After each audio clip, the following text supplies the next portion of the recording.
आणि तुमचं अभिनंदन. धन्यवाद धन्यवाद. अख्खा सगळा एप्रिल महिना तुम्ही ट्रेंडिंग मध्ये. हो, हे सर्व याचा आशीर्वाद आहे माझ्या शंभूचा. कारण का आज तो नसता तर मी कुठे दिसलो नसतो. पण पुन्हा तीच चर्चा, पुन्हा तेच विषय. पण शंभूनी खरोखर माझं नाव या महाराष्ट्रामध्ये प्रसिद्ध केलं. आणि खरोखर या राऊत कुटुंबाचं असेल, माझ्या वडिलांचा असेल, माझ्या काकांचा असेल, संपूर्ण मित्रमंडळीचा असेल, घाटावरचे हर्षल पोळ असतील, अक्षय पोळ असेल, संपूर्ण आमच्या जेवढे त्याच्यावर सवंगडी आहेत त्यांचं नाव त्यांनी महाराष्ट्रभर त्यांनी शंभूने प्रसिद्ध केलं. शंभूचे आम्ही सर्वजण उपकार कधी विसरू शकत नाही. तुमची ही बोलण्याची कला आणि तुमच्या आवाजातली जी जादू आहे ही बैलगाडी शर्यत क्षेत्रामध्ये तुम्हाला किंग बनवते. सध्या तुमची बोलण्याची लकब खूप सुंदर आहे. ही आवाज म्हणतात आम्ही जुना ऐकलाय, जुने बैलगाडी मालक म्हणतात हा आवाज आम्ही ऐकलाय, ही लकब आम्ही ऐकली. काय सांगाल त्या जुन्या आवाजाविषयी? खानदानी पहिल्यापासून आजोबांपासून शौक आहे, त्यानंतर वडिलांनंतर, त्याच्यानंतर माझे काका असतील प्रवीण भाऊ राऊत, नंतर मी आणि माझी भावंड सर्वजण लहानपणापासून शौकमध्ये कोणाशी कसं बोलायचं, काय बोलायचं, पहिल्यापासून चढ उतार बघितलेले आहेत, बरेचसे धक्के खाल्लेले आहेत. तर त्याच्यामुळे या गोष्टीचा सर्वांचा अनुभव आहे. आणि कसं लोकांशी बोलायचं, वडिलांच्या हाताला हात धरून मैदानामध्ये फिरलेला मुलगा आहे. कोण मोठे माणसं, छोटी माणसं, मोठी माणसं, छोटी माणसं, कसं काय त्यांना रिस्पेक्ट दिली पाहिजे. मगाशी आनंद आप्पा आपले भेटले होते की खरोखर खूप मला असं माझं मन भरून आलं होतं की ज्या टायमाला ते मला माझ्या पाठीवर टाकली आणि सांगितलं खरोखर माझ्या मित्राचं नाव माझ्या पोरांनी चालवलं. कारण माझ्या वडिलांचं नाव हे खरोखर हे राऊत कुटुंब पुढे नेण्याचं काम करते. कारण एकच शौक होता आम्हाला, बैलगाडी शर्यत क्षेत्र आणि एक राजकारण असेल, बाकी बिझनेस. पण या क्षेत्रामध्ये टिकून राहणं खूप मोठी गोष्ट असते. तर आप्पांनी माझ्या मायेची थाप माझ्या पाठीमागे मारली.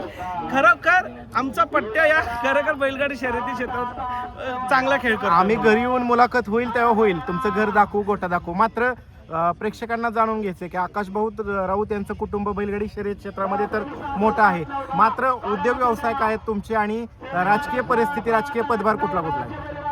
सर्वप्रथम आमच्या खेळाला कमीत कमी 50-60 वर्ष झाले असतील. पंजोबापासून खेळ आहे. आणि त्याच्यानंतर जर राजकारणाचा वारसा, आज घरामध्ये 4 नगरसेवक आहेत. माझा स्वतःचा बिझनेस आहे, स्वतः डेव्हलपमेंट करतो आम्ही. केबलचा व्यवसाय असेल, माझं कंस्ट्रक्शनचा व्यवसाय आहे, अजून बऱ्याचशा गोष्टी आहेत छोट्या मोठ्या. आणि सर्व काही गोष्टी आहेत, चांगलं चाललेलं आहे. एक वडिलांचा आशीर्वाद आहे, वडिलांनी सर्व काही करून ठेवलेलं आहे, त्यांच्याच आशीर्वादाने सर्व चाललेलं आहे. सगळं चाललेलं सलग तिसरं मोठं मैदान आणि तोच आनंद चेहऱ्यावरती कायम दिसतो. विषय हा मोठा आहे की आज तुम्ही सर्वजण बाईटवाले माझी बाईट घेता, ह्याच्यात मला खूप आनंद झालेला आहे. कारण का ह्याच्या मागच्या काळामध्ये बाईटवाला माणूस येताना म्हणजे विचार करायचा की यांच्याकडे नंबरातला बैल नाहीये. म्हणजे सांगणं खूप गरजेचं आहे भाऊ, की कोणी म्हणजे असं बघून पण कोण साईडून जायचे की एवढं नंबरातला दीपू असेल, म्हणजे मुंबईची मुलं इथे आमची छोडक्यात मुलं आहेत, ती यायची माझ्याकडे की त्यांना माहिती आहे दादा खूप प्रामाणिक आहे आणि एकदम चांगला. दादा का कधी कुठल्या गोष्टीचा वादग्रस्त बोलत नाही, कधी कुठल्याची.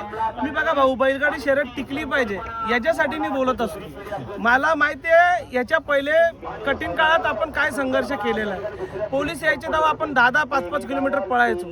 काय संघर्ष केलाय बैलगाडा मालकांनी, किती लोकांवर आपल्या मोठमोठ्या माणसांना गुन्हे दाखल झालेले आहेत. आणि खरोखर या गोष्टीसाठी सर्व काही गोष्टी बैलगाडी शर्यत टिकली पाहिजे याचं आमच्या ज्या संपूर्ण रायगड ठाणा कमिटी असेल, आमची पश्चिम महाराष्ट्राची कमिटी असेल, बैलगाडा शर्यत टिकली पाहिजे याच्यासाठी सर्वांचा आतोतंत प्रयत्न असतो. तुमच्या गाडीवरचे सारथी म्हणजे कुणाल दादा, त्यांच्याबद्दल काय सांगाल? कारण एकनिष्ठ जॉकी आहेत तुमच्या मनाला. एकदम मनापासून आणि भावाप्रमाणे बिचारा माझी गाडी हाकलतो आणि त्याचाच बैल आहे शंभू. त्याच्या हातावर पण खूप पळतो. मगाशी पोरं त्याला बरीचशी सांगत होती की असं हाकल तसं हाकल. मी त्याला एकही शब्द सांगितला नाही.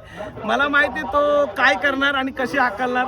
माझा खूप त्याच्यावर विश्वास आहे आणि एकदम तो स्वतःचा घरच्याप्रमाणे हाकलतो. तर मला सांगण्याची त्याला गरज नाही, माझ्यापेक्षा त्याला काळजी आहे. दादा, तुम्ही एक वाक्य वापरलं की ज्यावेळेस नंदी पळत नाही त्यावेळेस तुम्हाला काहीच किंमत नसते. काहीच किंमत नसते. ठीक आहे, पण आत्ताची एवढ्या महिन्याभरातली फिलिंग्स काय मीडियाच्या खूप बाबतीत? खूप फिलिंग. माझा भाऊ कंटिन्यू रील्स बघत असतो इंस्टाला. मला तो प्रत्येक रील्स पाठवत असतो आणि व्हॉइसवर बोलतो आकाश राऊतची फक्त हवा. पण खरोखर या सर्व मित्रमंडळीचं प्रेम आहे माझ्यावर आणि या शंभूची माझ्यावर खूप माझा आशीर्वाद आहे. शंभूचा महादेवाचा नंदी आहे आणि खरं शंभूचा अवतार त्याच्यामध्ये आणि मला खूप त्याच्यामुळे ही सगळी प्रसिद्धी आहे. आणि तो जर नसता तर आज माझं कुठेही नाव नसतं. आणि आज तुम्ही जी लोक माझ्यावर जे प्रेम करतात बघा, तुम्ही माझ्यावर प्रेम करू शकता पण या शंभूमुळे तुम्ही माझी वाईट घेता. बरोबर. नाही तर माझ्याकडे जर नंदी नसतं, माझ्याकडे जर मी कॉमन माणूस असतो तर माझी वाईट कुठे घेतली नसती. आज कानाशेठ यांची सकाळी बाईट घेतलेली. कानाशेठ यांच्या चेहऱ्यावरतीच कॉन्फिडन्स दिसत होता. कानाशेठ मला आज 100% ही गाडी राहणार. कानाशेठचं नियोजन काही नव्हता. मीच फोन केलाय, मी सांगितलं बैल कसा आहे तो ते एकदम ओके 100% बरोबर बैल बरा पळायचा बोललो आपल्याला. कारण का नियोजन झालं होतं पण तो बैल आजारी असल्याने आम्ही नियोजन केलं कुठला नाही. बैल पण मी आदल्या दिवशी जर नियोजन केलेले आहेत ना जे ते मी फायनल पात्र झाले. कोणता बैल पडणार? याच्या रायबा पळणार होता उसाटण्याचा. रायबाबरोबर नियोजन झालं होतं. हो, थारचा जो मानकरी होता रायबा तो पळणार होता, तो आणि शंभू पळणार होता. तर एकंदरीत काय झालं मग? एकंदरीत बैलाला काहीतरी प्रॉब्लेम झाल्यामुळे तो पैरा कॅन्सल झाला. पण आता ऐन टायमाला पैरा कुठला करायचा तर कानाशेठचा बैल सुद्धा टॉपला पडतो पण तो कोणाला दिसणार नाहीये सध्याच्या ह्याच्यामध्ये. पण एक मित्र म्हणून मित्राचा बैल जर नंबरातला असेल तर तो घरी बांधून ठेवणं चुकीचं आहे. मी तर दुसऱ्या बैलात पळालो आणि कुठेतरी मार खाणार. पुन्हा शंभूचे जे चाहते आहेत माझ्यावर नाराज होणार, मला ट्रोल करणार, मलाच बोलणार. पण त्यांच्या फॅनसाठी आणि त्याच्या प्रेक्षकांनी त्याची यांच्यासाठी मी तो पैरा केला आणि आज फायनल पात्र झाले. सेमी संदर्भात काय सांगेल? सेमीला सुट्टी लागली गाडी, जबरदस्त स्पीड लागली गाडी. गटालाच सांगितलं होतं. आता थोडं 3 फेऱ्याचा अंदाज पहिल्यापासून आहे मला. पण मी खालून बघितल्यानंतर शंभूच्या काही किडी जर बघितल्यानंतर ना काही कुडीमध्ये तर खालून जे सुट्टीला गेला ना मी सांगतो की गाडी आज चांगलीच पळेल आणि गटालाच चांगली गाडी पळेल. ते मला सेमी पात्र होणार आहे. आता बघू फायनल. दादा फायनल झाल्यावर आम्हाला पळत यायला लागणार नाही ना बाईट घ्यायला? असा मी माणूस नाहीये. तुम्ही बोलतील तिथं मी येईन. तुम्हाला यायची गरज नाहीये. तुम्ही जिथं सांगतील तिथं मी येईन. कारण पण तुम्ही तुम्ही येऊ नका, तुम्हाला त्रास करू नका. मला त्रास होऊ द्या पण तुम्हाला नका. आनंदाच्या भरात जी बाईट देताना ते बोलताना ते खूप भारी बोलतात. नाही खरोखर कसं असतं भाऊ, तुम्हाला सांगतो की आपण शर्यत जिंकू दे का हरू दे, आपण माणसं प्रामाणिकच राहिलो पाहिजे. आणि एकदम आम्ही प्रामाणिक माणसं आहेत. बघा माणुसकी खूप मोठी गोष्ट आहे. गिव्ह रिस्पेक्ट टेक रिस्पेक्ट ही गोष्ट तुम्हाला तर माहिती आहे. आणि जर तुम्ही बघा माझी बाईट घेताय, मी जर ॲरोगन्स मध्ये तुम्हाला काय बोललो, मी काय प्रश्न विचारले, काय ते उत्तर, तुम्ही माझी पुढच्या वेळेस बाईट नाही घेणार. तुम्ही काय सांगतील हा व्यक्ती वादग्रस्त बोलणार आहे, ह्याची बाईट घेऊन ही चर्चा होते भाऊ. तर आपल्याला बैलगाडी शर्यतीत टिकवायचं तर आपण चांगलंच बोललं पाहिजे. आजचे सगळे मैदानातले टॉपचे पैरे बघितले, काय वाटलं पैरे बघून?